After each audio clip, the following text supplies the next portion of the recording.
I knew something was wrong the night the house smelled like oranges. Not the cheap dish soap we used, but a new, expensive orange. Bitter at the edges, like perfume. Lena never wore perfume. She said it gave her headaches. I saw it on her coat collar. She noticed me noticing and said, "They were spraying something at yoga." Then she laughed, a light, thin laugh, and went to shower with the fan on full blast. But it didn't begin with the perfume, of course. It never does. It started with a small, drifting distance. The way she'd pause before answering me, as if she had to remember my name. The way her phone was always turned face down on the table. It began with a new gym bag, a new schedule, a new way she'd hold herself in the mirror when she thought I wasn't looking. I told myself it was just a rough patch. Work was stressful. Her mother was sick. We hadn't taken a vacation in years. I tried to be patient. I cooked. I cleaned. I waited. Then, in March, I found the receipt. It fluttered out of her coat pocket like a little white surrender flag. A boutique hotel, not 10 blocks from our apartment. 2 wine glasses, 2 breakfasts. The date was a Tuesday. She was supposedly working late. Standing there with that thin paper in my hand, my mouth went cold. For a moment I could have screamed. I could have smashed the glass bowl on the counter. Instead, I slid the receipt into a book on our shelf. The sun also rises. Because why not be a little on the nose? And I went to wash my hands. They suddenly felt dirty. That weekend we watched a crime show and ate takeout. She leaned against me, texting with her thumb hidden from view.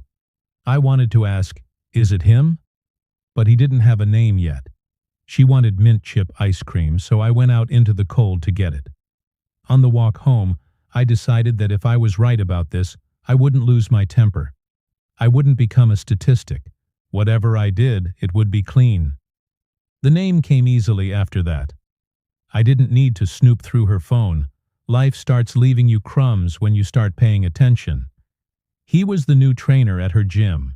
His name was Rafe. It sounded like a name picked out of a catalog. I met him by accident when I went to surprise her after class one day. He had that perfect tan New Yorkers shouldn't have in March, and a smile like a billboard. He called me bro twice. When Lena saw me, she was surprised, then overcorrected with a huge hug. His eyes just slid right off us, like oil off a hot pan. I started taking long walks in the early mornings because I couldn't sleep anyway. You learn a lot about your life just by walking through it slowly. One day I saw our reflection in a florist's window, me in my old coat, Lena in a new scarf I'd never seen before. I thought, we look like actors hired to play a married couple. I remembered our wedding toast. My best man said, "May you always delight in the ordinary." And now, even the extraordinary felt ordinary, in the worst possible way. I could have confronted her then, sat her down and demanded the truth. But if I forced it out of her, the admission would be cold and transactional. I'd end up arguing about details I didn't want to picture. I wanted the truth to be undeniable, not negotiated. So I started planning quietly, like packing an emergency bag. I called a lawyer my friend recommended. Her name was Priya, and she had the calm of someone who's heard every version of this story. I told her I didn't want to ruin Lena. I wanted a clean cut, like a surgeon. Priya told me what documents I'd need, what accounts to untangle, and how to make sure our dog Murphy stayed with me. She used the word strategy, and I realized that the kind of revenge I could live with looked more like a chess game than a bar fight. I made a folder on my laptop called Taxes 2021 and saved everything: screenshots, the hotel receipt, a photo of the perfume bottle. I diverted my salary into a new bank account. I told only 3 people: my lawyer, my best friend Bennett, and my sister. The night I set it all in motion, it was raining. Lena was wearing her black dress. She asked if she looked okay. I told her she looked beautiful. I had told her we were going to an early birthday party for me at our friend Mina's bar. In the cab, she leaned against the window and said, "I'm tired." I just said, It'll be quick. The back room was full of our friends. Mina, my friend who owned the bar, was behind the counter. Bennett and my sister were there. I'd asked for no balloons, no cake. On the big screen above the bar, Mina started a slideshow I'd made. It started with our life together. Murphy as a puppy, a sunburned vacation, our wedding. Everyone was clapping and smiling. Lena's hand found mine. Then the pictures shifted. An odd receipt here. A screenshot of a calendar entry there. No faces. I didn't need them. Finally, a photo of the hotel's awning in the rain. The room went silent. It was a physical silence. Lena stiffened next to me. Then the door opened. Rafe walked in, slick with rain, and stopped short when he saw the screen. Mina, who is not a sentimental person, set a single whiskey on the bar for him and stepped away. Lena turned to me, her mouth half open.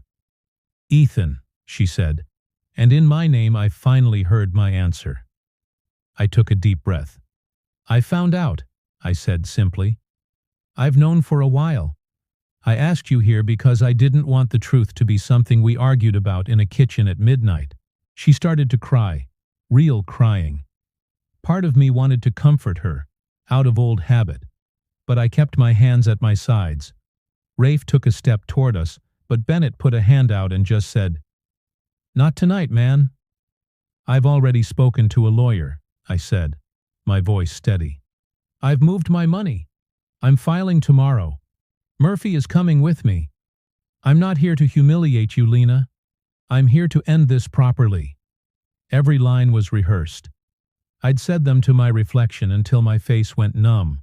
She whispered, "I'm sorry." And maybe she was. It didn't matter. I nodded. "I believe you," I said. Then I added, "And I don't care." I handed her an envelope with the legal papers.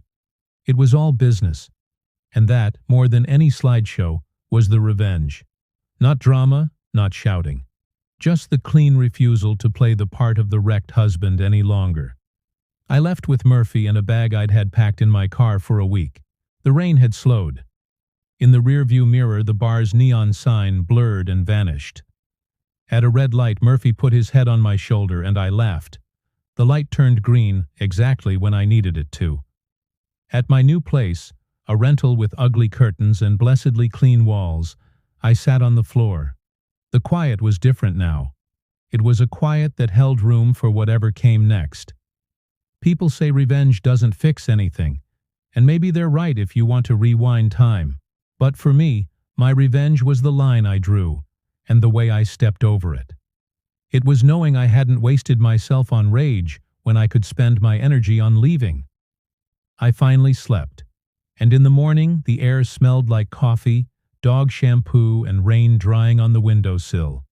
Ordinary things, old and honest. The kind of things you can build a life around again. Thank you for listening to my story.